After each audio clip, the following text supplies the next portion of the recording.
कार्यक्रम के प्रायोजक हैं पिताजी स्वर्गीय श्री नागरदास जी टिम्बडिया एवं माताजी स्वर्गीय रीवा बहन जी टिम्बडिया की पुण्य स्मृति में उनकी पुत्र वधू श्रीमती रूपा जी टिम्बडिया एवं परिवार, राजकोट, गुजरात। जो क्रोध मद माया पावन, लोभ रूप विभाव है, उनके अभाव स्वभावमय, उत्तम क्षमादि स्वभाव है। उत्तम क्षमादि स्वभाव ही इस आत्मा के धर्म है। सत्य शाश्वत ज्ञानमय, निज धर्म शेष अधर्म है। निज आत्मा में रमण संयम, रमण ही तप त्याग है। निज रमण आकिंचन्य है, निज रमण परिग्रह त्याग है। निज रमणता ब्रह्मचर्य है, निज रमणता 10 धर्म है। निज जानना पहचानना, रमना धर्म का मर्म है। अरिहंत है 10 धर्म धारक, धर्म धारक सिद्ध है। आचार्य है उवझाय है, मुनिराज सर्व प्रसिद्ध है। जो आत्मा को जानते पहचानते करते रमण, वे धर्म धारक धर्म धन है। उन्हें हम करते नमन, उन्हें हम करते नमन।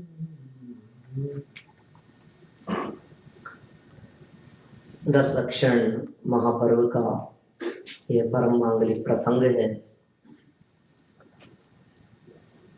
उत्तम क्षमादि 10 अक्षण धर्मों की चर्चा आज से हमें प्रारंभ करनी है। पर्व माने बहुत उत्साहित समय, पर्व माने उत्सव। जैसे ही हम किसी पर्व के बारे में सुनते हैं, फेस्टिवल के बारे में सुनते हैं, एकदम हमारा मन प्रसन्न हो जाता है कि छुट्टी आ रही है, मौज मस्ती, घूमना फिरना और न मालूम क्या क्या, घर में पकवान बनेंगे, नए कपड़े और कितना कुछ सोचते हैं अपन। लेकिन हमारे जो ये जैन पर्व हैं, ये जैन पर्व खाने पीने के नहीं, भोग के नहीं, त्याग के पर्व हैं।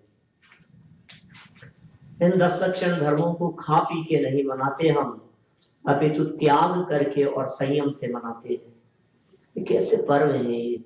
ये आत्म आराधना के दिन है। बहुत तरह के पर्व दुनिया में आपने देखे सुने होंगे। कुछ पर्व त्रैकालिक होते हैं, कुछ तात्कालिक होते हैं। सुना आप लोगों ने? कुछ तो ऐसे पर्व होते हैं जो त्रैकालिक हैं और कुछ ऐसे हैं जो तत्काल, लिमिटेड टाइम पहले शुरू हुए और वो लिमिटेड टाइम तक रहेंगे। जो तात्कालिक होते हैं वो भी 2 प्रकार के होते हैं, कुछ व्यक्ति से संबंध रखने वाले और कुछ घटना से संबंध रखने वाले। जैसे समझ लीजिए आप, रक्षाबंधन है, श्रुत पंचमी है, ऐसे जो पर्व हैं ये घटना से संबंध रखने वाले हैं।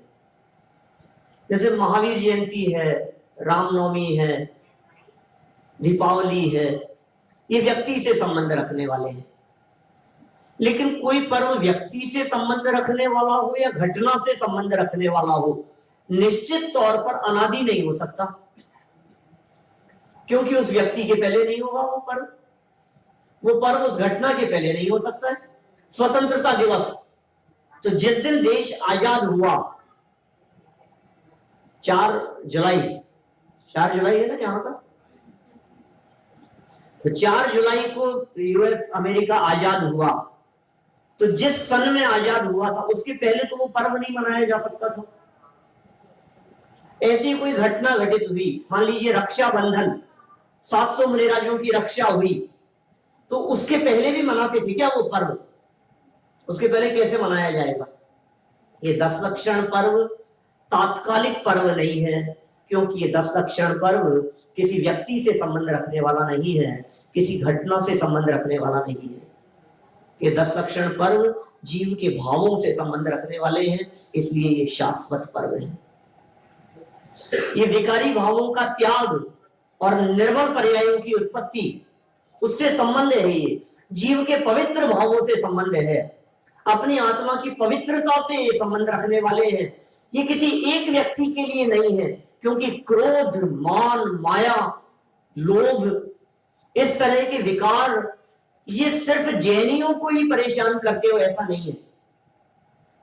हिंदुओं को भी परेशान करते हैं, मुसलमानों को भी परेशान करते हैं, दूसरे जाति धर्म संप्रदाय वाले, यहां तक कि कोई भी जीव मात्र, प्राणी मात्र जो गुस्सा करेगा उसको उसकी वेदना, उसकी आकुलता, उसकी पीड़ा भोगनी पड़ेगी। सबके साथ में है ऐसा ही। कषायों के अभाव में प्रकट होने वाले, विकार के अभाव में प्रकट होने वाले ये धर्म हैं जिनमें विकार का अभाव दर्शाया गया है। ये पहला दिन है आज जो कि उत्तम क्षमा धर्म की चर्चा करने वाला दिन है। आपने विगत वर्षों में अनेक बार उत्तम क्षमा धर्म के बारे में सुना होगा। ये क्या चीज है उत्तम क्षमा? ये कैसी होती है उत्तम क्षमा? सुबह पूजन भी की होगी, उत्तम क्षमा धर्म का अर्घ भी चढ़ाया होगा, करते हैं या नहीं? हम लोग यहाँ ध्यानत राय जी की पूजन में जो उत्तम क्षमा धर्म का अर्घ है उसके आधार पर थोड़ी बहुत चर्चा करते हैं उत्तम क्षमा के बारे में। जिन लोगों को याद है वो लोग पंक्तियां साथ में बोल सकते हैं। पीड़े दुष्ट अनेक, बांध मार बहु विधि करे। याद है क्या आप लोगों को? धरिए क्षमा विवेक, कोपन कीजे पीतमा। क्या कहा है वहां? पीड़े दुष्ट अनेक, दुष्ट अनेक प्रकार से पीड़ा देवे। पीड़े दुष्ट अनेक, बांध मार बहुविधि करे, और धरिए क्षमा विवेक, कोप न कीजे पीतमा। हे प्रियतमा, क्रोध नहीं करना। कहां क्रोध नहीं करना? तो आगे चल करके कहा उन्होंने, गाली सुन मन खेद न आनो, गुण को अवगुण कहे अयानो। कही है अयानो वस्तु छीने, बांध मार बहुविधि करे।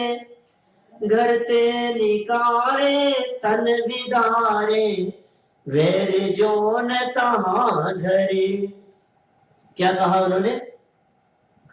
कहां से शुरू करी बात? कि गाली सुन मन खेद न आनो, मतलब गुस्सा कब आता है आपको? गुस्सा कब आता है? जब कोई हमारे को बुरा कहता है। सामान्य रूप से क्रोध के संदर्भ में ये बात कही जाती है कि जब कोई हमारी इच्छा के विरुद्ध बात करता है, जब कोई हमारे मन के विरोध में बोलता है तो गुस्सा आता है। कई लोग मिलते हैं वो ऐसा कहते हैं, पंडित जी वैसे तो हमारा स्वभाव बहुत शांत है, वैसे तो बहुत शांत है, लेकिन जब कोई कुछ कह देता है ना बस फिर कैसी बात कर रहे हो आप? तो सभी शांत होते हैं, जब कोई थोड़ा बहुत कुछ कह देता है, उल्टा सीधा बोलता है, फिर अपने से बर्दाश्त नहीं होती। भाई साहब, जब कोई व्यक्ति आपको गाली देता है तभी तो परीक्षा होती है कि आप कितना शांत रह सकते हैं। कोई व्यक्ति प्रशंसा करता है तो किसको गुस्सा आएगा? कोई व्यक्ति आपकी तारीफ करे तो आपको गुस्सा आएगा? प्रशंसा करने पर क्रोध नहीं, प्रशंसा सुनने पर तो मान होता है। क्रोध के निमित्त निंदा करने वाले बनते हैं और मान के निमित्त प्रशंसा करने वाले बनते हैं। यहां तो कह रहे हैं गाली सुनने के बावजूद भी, अपमानजनक शब्द सुनने के बावजूद भी मन खेद न आनो, मन में खेद भी नहीं आवे। मन में खेद आने संबंध में बात कर रहे हैं क्षमा धर्म के संदर्भ में। गाली सुने और एकदम चांटा मार देवे उसकी बात नहीं है।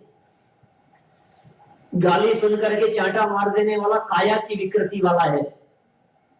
गाली सुन करके उसका जवाब गाली से देने वाला वचन की विकृति वाला है। यहां तो कह रहे हैं गाली सुनकर के चांटा भी न मारे, गाली सुनकर के सामने जवाब भी न देवे, और इतना ही नहीं किसी ने हमारे को अपशब्द कहे तो वो सुनकर के मन में खेद मात्र भी नहीं आवे, तब उत्तम क्षमा धर्म होता है। पुरुषार्थ का काम है, आसान नहीं है, लेकिन बहुत तरह की बातें अलग अलग शास्त्रों में आचार्यों ने की है। किसी व्यक्ति ने हमारे को बुरा कह दिया तो क्या करें? रत्नकरण श्रावकाचार्य ने सदाशिवदास जी ने कुछ बातें कही इस प्रकार की। किसी ने हमारे को बेईमान कहा, किसी ने हमारे को धोखेबाज कहा, नीरव भाई, किसी ने कहा कि ये तो बहुत गलत व्यक्ति है, तो बेईमानी करता है, चोर है। बोलो गुस्सा आएगा कि नहीं आएगा? आता है हमारे को गुस्सा। तो कह सकते हैं कि आप गुस्सा क्यों कर रहे हो, ये बताओ। इस वक्त गुस्सा क्यों नहीं आएगा हमारे को? ये हमारे को बेईमान कह रहा है, धोखेबाज कह रहा है, चोर कह रहा है, गुस्सा क्यों नहीं आएगा? तो वहां उन्होंने कहा कि थोड़ा सा गंभीरता से मन में सोचना कि आपने झूठ बोला था या नहीं, आपने चोरी की थी या नहीं, आपने बेईमानी की थी या नहीं। यदि आपने बेईमानी की थी और ये बेईमान कह रहा है तो आप बुरा क्यों मान रहे? आप गुस्सा क्यों कर रहे हैं? यदि आपने चोरी की थी और ये आपको चोर कह रहा है तो आप गुस्सा क्यों कर रहे हो? इसमें गुस्सा करने का क्या काम है? आखिर आपने चोरी तो की थी ना, आपने बेईमानी तो की थी, आपने धोखा तो दिया था। यदि आपको धोखेबाज कहता है तो क्या गलत कहता है कि नहीं नहीं हमने चोरी की नहीं, फिर भी हमारे को चोर कहता है, कैसे नहीं आएगा गुस्सा? तो उन्होंने कहा जब आपने चोरी की नहीं तो किसी के कहने से तो चोर नहीं हो जाओगे, आप क्यों गुस्सा करते हैं? सोचने का नजरिया है, देखने का दृष्टिकोण है। माने किसी व्यक्ति के द्वारा हमारे को कुछ भी कहने पर आप कैसा रिएक्ट करेंगे? ये कह रहे हैं मन में भी खेद मात्र भी नहीं होवे, मन में बुरा मानने का परिणाम नहीं आवे, तब जाकर के उत्तम क्षमा होती है। ये क्षमा धर्म जीवन में प्रकट होता है। क्षमा आत्मा का स्वभाव है वस्तुतः, और उस आत्मा के स्वभाव के आश्रय से जो पर्याय में एक निर्विकार पना प्रकट हुआ है उसका नाम है उत्तम क्षमा धर्म। क्रोध का अभाव है, गुस्से का अभाव है। क्रोध में कुछ दिखता नहीं है हमारे को, क्योंकि क्रोध में व्यक्ति अंधा हो जाता है, इसको कुछ नहीं दिखाई देता है, इसको कुछ सूझता नहीं है, कुछ दिखाई नहीं देता है। देखा, मन में विकार भाव नहीं आवे, कोई व्यक्ति कुछ भी कहे हम बुरा नहीं मानेंगे। कितने सहज, एक बार करके देखो आप प्रैक्टिकल, आपको बड़ा मजा आएगा। मैं इसलिए कह रहा हूं मजा आएगा क्योंकि जब आप गुस्सा करते हैं, कभी बच्चों को डांटते हैं, कुछ कह देते हैं आप शब्द, तो थोड़ी देर बाद में आप फील करते हैं और कहते हैं बेटा हमें कोई मजा थोड़ी ना आता है। आप गुस्सा करने के बाद भी कह रहे हैं हमें कोई मजा थोड़ी ना आता है, और बच्चा सामने से कह रहे मजा नहीं आता तो डांटते क्यों? गुस्सा क्यों करते हो? सच बात यही है भाई कि क्रोध एक आग है। क्रोध अग्नि के समान कहा है, क्रोधानल, क्रोधाग्नि, क्रोधांध। क्रोध के लिए कितने शब्दों के प्रयोग मिलते हैं अलग अलग विवक्षाओं से। जहां होगा वहां जलाएगा, आग का काम करता है। जिस हृदय में क्रोध उत्पन्न होगा उसे निश्चित तौर पर जलाएगा, सामने वाले को बुरा लगे या नहीं लगे, लेकिन जिस व्यक्ति ने क्रोध किया है उस व्यक्ति को स्वयं के लिए तो अहितकारी है ही। लौकिक में ऐसा कहते हैं अपन, किसी व्यक्ति को यदि कोयला उठा करके फेंक के मारेगा तो हाथ तो तेरे भी जलेंगे। दूसरे का बुरा करने का प्रयास होगा तो दूसरे का बुरा होना या नहीं होना ये तो उसके कर्म के उदय के ऊपर निर्भर करता है। लेकिन क्रोध करके हमने अपने आप का तो बिगाड़ कर लिया, हमने अपने आप का तो बुरा कर लिया। परिस्थितियां क्रोध उत्पन्न करने में समर्थ नहीं है यदि मनस्थिति बराबर हो तो परिस्थितियों से अप्रभावित रहें, अपनी मनस्थिति को संभालें, क्रोध पर विजय प्राप्त कर लें। तो ये निर्मलता है ये चित्त की। तो गाली सुन मन खेद न आनो, कि साहब गाली सुन करके मन में खेद तो नहीं आवे, कोई बात नहीं, सोच लिया हमने, कहने वाले कहते रहते हैं, कहता रहेगा, कोई बात नहीं, हम नहीं रिएक्ट करेंगे उसके ऊपर। लेकिन गुण को अवगुण कहे अयानो, हमारे में थे तो गुण और अवगुणों को वो बखान करके कह रहा है। अकेले में कह देता तब भी चलता, सबके सामने कई बार नहीं होता है ऐसा, किसी व्यक्ति ने आपको टोक दिया, आप अकेले में नहीं कह सकते थे, सबके सामने कहना जरूरी था। माने हमारे को सबके सामने नहीं, वो सबके सामने हमारी बुराई कहे कि तो भी नहीं, कही है अयानो कि चलो कोई बात नहीं, कह ही तो रहा है ना, कहने से भी आगे बढ़ के हरकत करने लगी। वस्तु छीने, ध्यान रखिए क्या कह रहे हैं, सिर्फ कहने मात्र तक बात हो तब तो बर्दाश्त कर ली जाए, लेकिन कहने के बाद में यदि वो वस्तु को छीनने लगे, चश्मा छीनने लगे, मोबाइल छीनने लगे, कपड़े खींचने लगे, तो क्या करेंगे? तो भी शांत रहे। वस्तु छीने और इतना ही नहीं, बांध देवे हमारे को और मारे और अनेक प्रकार की यातनाएं देवे, बांध मार बहुविधि करे तो भी कोई बात नहीं। कोई व्यक्ति घर में आया, हमें मारपीट करके चला गया, तो कम से कम घर में शांति से बैठ करके इलाज कर रहे हैं, दवा लगा रहे हैं, उपचार कर रहे हैं, आराम कर रहे हैं, ठीक है कोई बात नहीं, अब जो करना था जो करके चला गया, फिर भी शांति रखी जा सकती है।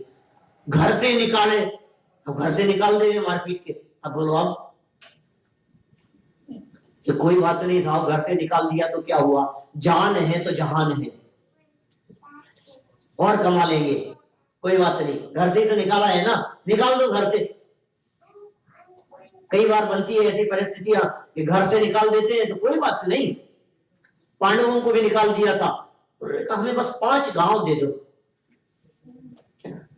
ज्यादा नहीं चाहिए हमारे को, इतना सा दे दो, देख लेंगे फिर हम बाद में। घर से निकाले तो भी क्रोध नहीं, और तन विदारे,